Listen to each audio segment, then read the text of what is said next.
২ মাসের অপেক্ষা আর অবশেষে মিলল স্বস্তির খবর। জাতীয় পরিচয়পত্র যেটা ছাড়া এক পাও এগোনোর উপায় নেই।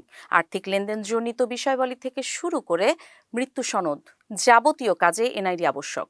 সেই এনআইডি সংশোধন সেবা বহুদিন বন্ধ থেকে আবারও চালু হলো, ফলে স্বস্তি ফিরতে যাচ্ছে জনগণের মাঝে।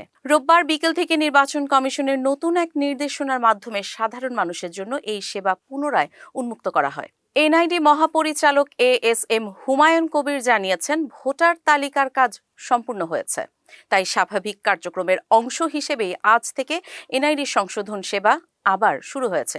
কিন্তু প্রশ্ন থেকে যায়, এতদিন এ সেবা বন্ধ ছিল কেন? তিনি জানান, এই সময়টাতে নির্বাচন কমিশন ব্যস্ত ছিল বড় দুটি গুরুত্বপূর্ণ প্রকল্প নিয়ে। একটি হলো OCV out of country voting, আরেকটি হলো IPCV in country postal voting system. এই দুই ব্যবস্থার নিবন্ধন প্রক্রিয়া শেষ করতেই সাময়িকভাবে বন্ধ রাখা হয়েছিল এনআইডি সংশোধন কার্যক্রম। এছাড়া নির্বাচনের মাঠে প্রার্থী চূড়ান্ত করার বিষয়টিও ছিল অন্যতম বড় কারণ।